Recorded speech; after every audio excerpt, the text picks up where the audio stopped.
ಇಂದಿರಾ ಮನೆ ಅಡುಗೆಗೆ ಸುಸ್ವಾಗತ. ಇಂದಿರಾ ಮನೆ ಅಡುಗೆಯಲ್ಲಿ ಇವತ್ತು ನಾನು ಗೋಂಗೂರ ಚಟ್ನಿ ಮಾಡ್ತಾ ಇದ್ದೀನಿ.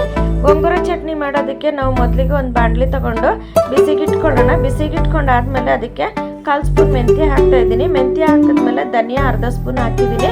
ಅರ್ಧ ಸ್ಪೂನ್ ಜೀರಿಗೆ ಹಾಕಿದ್ದೀನಿ. ಒಂದು ಸ್ವಲ್ಪ ಕರಿಬೇವಿನ ಸೊಪ್ಪು ಹಾಕಿದ್ದೀನಿ. ಸ್ವಲ್ಪ ಕರಿಬೇವಿನ ಸೊಪ್ಪು ಹಾಕಿ ಸ್ವಲ್ಪ ಫ್ರೈ ಮಾಡ್ಕೊಳ್ಳೋಣ. ಫ್ರೈ ಮಾಡ್ಕೊಂಡಾದ್ಮೇಲೆ ಒಂದು 20 ಗುಂಟೂರು ಮೆಣಸಿನ್ಕಾಯನ್ನು ಹಾಕಿದ್ದೀನಿ. ಕಲರ್ ಬೇಕಾಗಿದ್ರೆ ನೀವು ಬ್ಯಾಡಗೆ ಮೆಣಸಿನ್ಕಾಯಿ ಕೂಡ ಸ್ವಲ್ಪ ಹಾಕೊಬೋದು. ನೋಡಿ, ಇವಾಗ ಅದಕ್ಕೆ ಸ್ವಲ್ಪ ಎಣ್ಣೆ ಹಾಕಿದ್ದೀನಿ. ಎಣ್ಣೆ ಸ್ಕಿಪ್ ಆಗಿದೆ. ಮತ್ತು ಇವಾಗ ಸ್ವಲ್ಪ ಫ್ರೈ ಮಾಡ್ಕೊಳ್ಳೋಣ.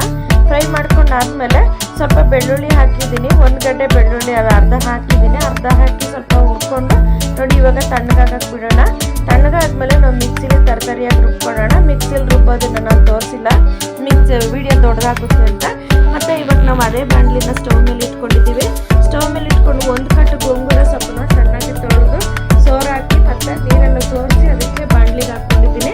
ಬಾಣಲಿಗೆ ಹಾಕ್ಕೊಂಡು ನೋಡಿ, ನೀರು ಹಾಕೋದೇನು ಬೇಡ. ಮತ್ತು ಅದನ್ನೇ ನಿಧಾನಕ್ಕೆ ಲೋ ಫ್ಲೇಮಲ್ಲಿ ಇಟ್ಕೊಂಡು ನಾವು ಫ್ರೈ ಮಾಡಿದ್ರೆ ನೋಡಿ ಚಟ್ನಿ ಥರ ಆಗಿಬಿಡುತ್ತೆ. ನೀವು ಬೇಕಾದ್ರೆ ಸ್ವಲ್ಪ ನೀರು ಹಾಕ್ಕೊಂಡು ಸ್ವಲ್ಪ ನೀರು ಹಾಕ್ಕೊಂಡು ಕೂಡ ಬೇಯಿಸ್ಕೊಂಡು ನೀವು ಅದನ್ನು ಮಿಕ್ಸಿಗೆ ಹಾಕ್ಕೊಂಡು ಮತ್ತು ನೀವು ಅದನ್ನು ಒಗ್ಗರಣೆ ಹಾಕ್ಬೋದು. ನಾನೇನೂ ಹಾಕಿಲ್ಲ, ಮತ್ತು ಹಂಗೆ ಬೇಯಿಸ್ಕೊಂಡಿದ್ದೀನಿ. ಬೇಯಿಸ್ಕೊಂಡಾದ್ಮೇಲೆ ನೋಡಿ ಇವಾಗ ಬೆಂದಿದೆ ಚಟ್ನಿ. ನೋಡಿ ಎಷ್ಟು ಆಗಿದೆ, ನಾವು ಅಷ್ಟು ಹಾಕಿದ್ರು. ಇವಾಗ ಒಂದು ಬಾಣಲಿಗೆ ನಾವು ಒಂದು 6 ಸ್ಪೂನ್ ಎಣ್ಣೆ ಹಾಕಿದ್ದೀನಿ.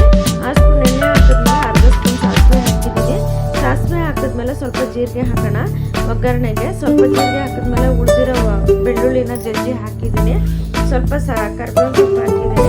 ಸ್ವಲ್ಪ ಕರಿಬೇವಿನ ಸೊಪ್ಪು ಹಾಕಿದ್ಮೇಲೆ 2 ಮೆಣಸಿನ್ಕಾಯಿನ ಮುರಿದು ಹಾಕ್ತಾ ಇದ್ದೀನಿ. ಅದಕ್ಕೆ ಒಣಗಿದ ಮೆಣಸಿನ್ಕಾಯಿನ ಮುರಿದು ಹಾಕೋಣ. ಮುರಿದು ಹಾಕಿದ್ಮೇಲೆ ಸ್ವಲ್ಪ 1/4 ಸ್ಪೂನ್ ಹಿಂಗು ಹಾಕ್ತಾ ಇದ್ದೀನಿ. ಹಿಂಗು ಹಾಕಿ ಸ್ವಲ್ಪ ಫ್ರೈ ಮಾಡ್ಕೊಳ್ಳೋಣ.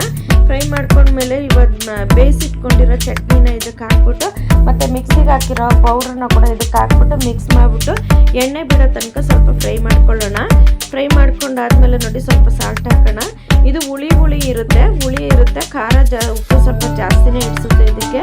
ಇದು ಮತ್ತು ಜ್ವರ ಬಂದಿರೋರಿಗೆ, ಹುಷಾರಿಲ್ಲದೆ ಇರೋಂಥವ್ರಿಗೆಲ್ಲನೂ ಸ್ವಲ್ಪ ಬಾಯಿ ಸರಿ ಇಲ್ಲ ಕಹಿ ಇದೆ ಅನ್ನೋರಿಗೆ ಚೆನ್ನಾಗಿರುತ್ತೆ ಇದು ತಿನ್ನೋದಕ್ಕೆ. ಮತ್ತು ಆರೋಗ್ಯಕ್ಕೂ ತುಂಬ ಒಳ್ಳೇದಿದು. ನೋಡಿ ಇವಾಗ ಚಟ್ನಿ ಹೆಂಗೆ ರೆಡಿ ಆಗ್ತಾಯಿದೆ. ಎಣ್ಣೆ ನೀರು ಬಿಟ್ಕೊತಾ ಇದೆ ಚೆನ್ನಾಗಿ. ಇವಾಗ ಚಟ್ನಿ ರೆಡಿಯಾಗಿದೆ. ಗೋಂಗೂರ ಚಟ್ನಿ ರೆಡಿಯಾಗಿದೆ. ನೀವು ಮನೇಲಿ ಮಾಡಿ ನೋಡಿ, ಹೇಗೆ ಅನ್ನಿಸ್ತು ಅಂತೇಳಿ ನಮಗೆ ಕಮೆಂಟ್ ಬಾಕ್ಸಲ್ಲಿ ತಿಳಿಸಿ. ನೋಡಿ, ನೀವು ನಮ್ಮ ವಿಡಿಯೋನ ಏನಾದರೂ ತಪ್ಪಿದ್ರೆ ನೀವು ನಮ್ಮ